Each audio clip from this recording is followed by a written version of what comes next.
Welcome back, everyone, to the Deep Dive.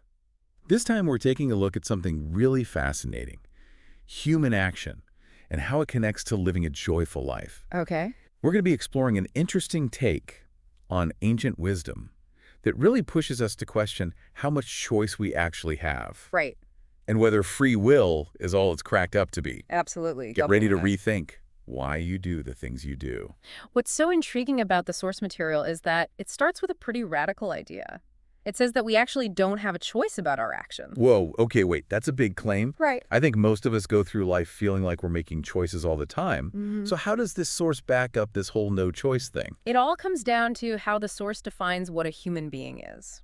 It says we're a mix of pure consciousness, that's the part that never changes, and this body-mind complex that's constantly doing stuff. Ah. And the source argues that it's actually the body-mind complex, influenced by our individual makeup, that's the real driver of our actions. It's not like we're consciously choosing. Okay, so then where does this feeling of choice come from? If we're not really making choices, why does it feel like we are?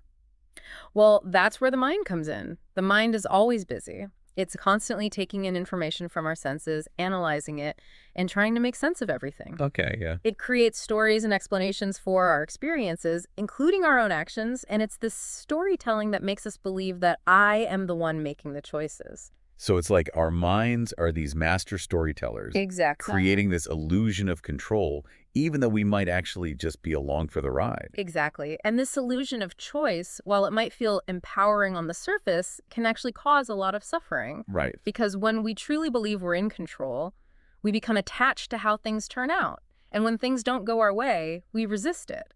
Yeah, that makes sense. If we're constantly trying to control things that we can't control, we're just setting ourselves up for disappointment. Right. So if we're all basically driven by this body-mind complex, what makes us so different from each other? Why do some people just seem to breeze through life, with more ease and joy while others are struggling? Well, the source dives into this by introducing a really cool concept, the idea of AEM, which stands for aura, energy, and matter.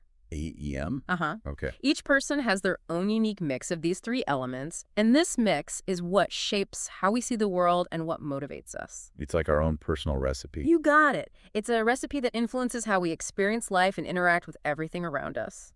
So are you saying we're all just walking, talking cocktails of I AEM? hate to say that. What determines our specific recipe, and how does this recipe actually affect what we do, our actions? The source doesn't go into specifics about what determines the AEM ratio for each person, but it does emphasize how this makeup shapes our tendencies and how we behave. And to explain this further, the source breaks down human beings into 4 distinct levels. These levels are based on which of these 3 elements, aura, energy, or matter, is dominant in a person. And it's super fascinating to look at these levels because they offer a new perspective on why people approach life in such different ways. Okay, I'm ready to unpack these levels. Let's start with level 1. What are the matter-dominant folks like? Well, picture someone deeply connected to the physical world. They're content with simple things, not chasing big dreams or ambitions. They have a strong sense of acceptance about life as it happens, and their ego isn't as developed, which means they're not as caught up in that illusion of choice that we talked about earlier. They sound very grounded. Would you say they're in the flow with their actions? Yeah, that's a great way to put it. It's not that they're passive, they're driven by their basic needs and what's happening around them right now. They exist in harmony with life's natural flow instead of trying to change the world or chase after some big, ambitious dream.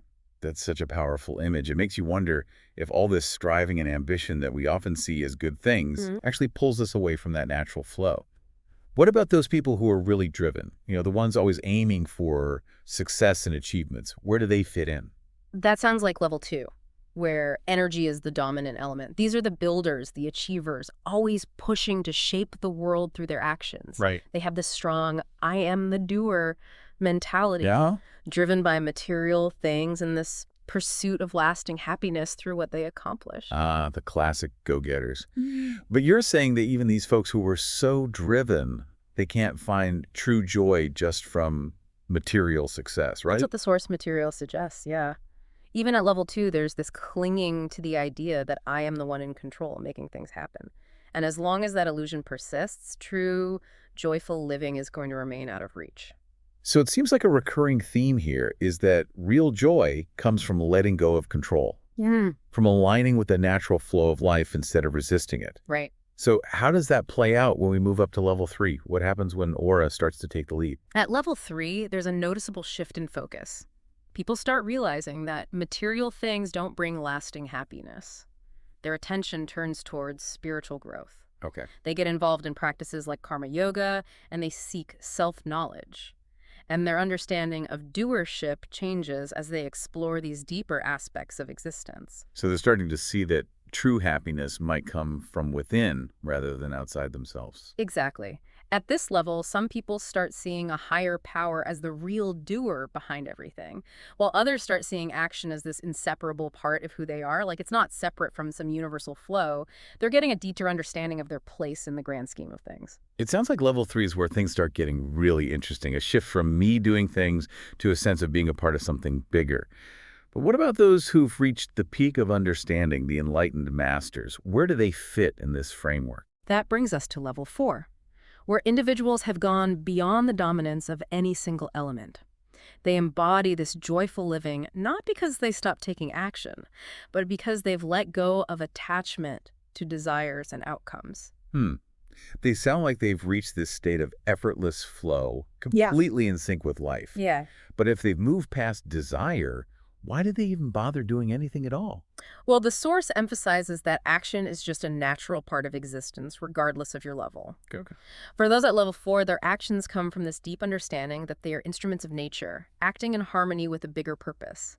Their actions aren't about personal gain, but about setting an example for others and guiding them towards that same state of joyful living. Wow, that's powerful.